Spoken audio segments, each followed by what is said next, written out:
Hello everyone, welcome to my channel মাসালা with মিতে স্বাগত। তোমরা কেমন আছো? আশা করি ভালো আছো। আজ তোমাদের রান্না করে দেখাবো ইঁচড়ের ডালনা, খুব সহজে। ভালো লাগলে পাশে থেকো। তাহলে শুরু করা যাক। ফার্স্টে ইঁচড়গুলো কেটে নিয়েছি ডুমো ডুমো করে।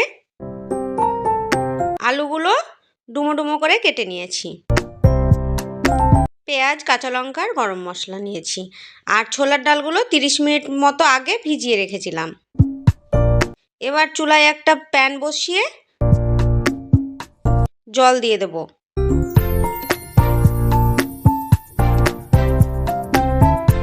এবার কেটে রাখা আলু, কেটে রাখা ইঁচড়, ভিজিয়ে রাখা ছোলার ডালগুলো, স্বাদমতো নুন দিয়ে নেড়েচেড়ে ঢাকা দিয়ে দেব।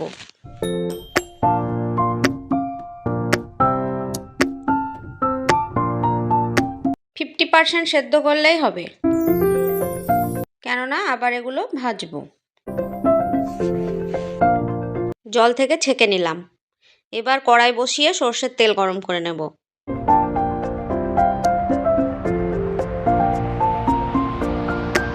সেদ্ধ করে রাখা ইঁচড় আর আলুগুলো ভেজে নেব।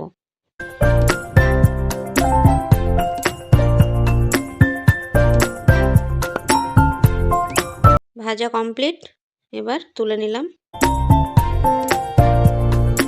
এবার ওই তেলেই ফোড়ন দেব। ফোড়নে থাকছে গোটা 2টো এলাচ, লবঙ্গ আর দারচিনি আর একটা তেজপাতা, 2টো গোলমরিচ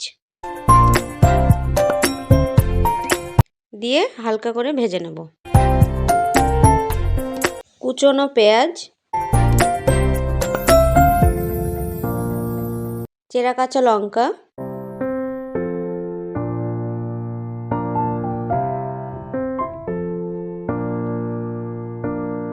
টমেটো কুচি,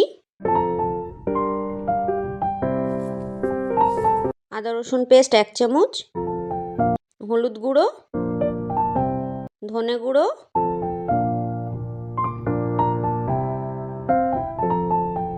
জিরে গুঁড়ো, লাল লঙ্কার গুঁড়ো,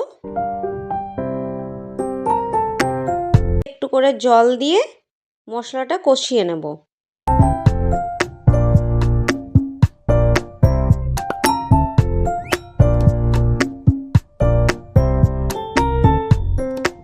ঢাকা দিয়ে কষলে আর একটু ভালো হয়, তাই ঢাকা দিয়ে দিলাম।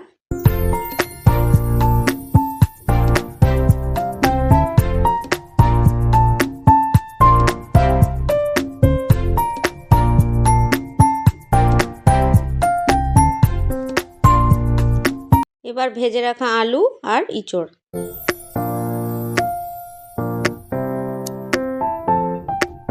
ডালগুলো দিয়ে দিতে হবে, দিয়ে ভালো করে কষিয়ে নেব।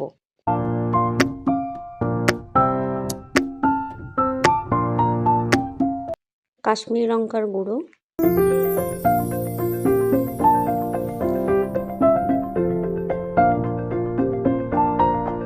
কষানো হয়ে গেলে জল,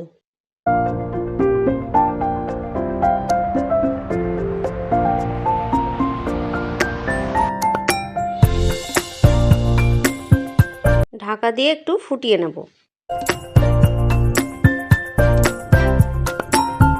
এত সুন্দর একটা ফ্লেভার আসছিল না। এবার উপর থেকে একটু গরম মশলা ছড়িয়ে দিলাম আর 1 চামচ মতো ঘি।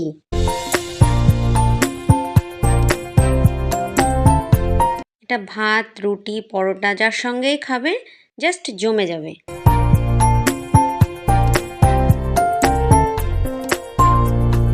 দিয়ে রেডি ইঁচড়ের ডালনা, খুব সহজে। তোমরা বাড়িতে একবার ট্রাই করো আর আমাকে জানাবে তোমাদেরটা কেমন হয়েছে। আর আমার রান্নাগুলো যদি আগে পেতে চাও তো আমাকে সাবস্ক্রাইব করে দাও। আর আমার ভিডিওটা যদি ভালো লেগে থাকে তো অবশ্যই like, comment, share and subscribe করবেন। দেখা হচ্ছে পরের রেসিপি নিয়ে। ভালো থাকবেন। ধন্যবাদ।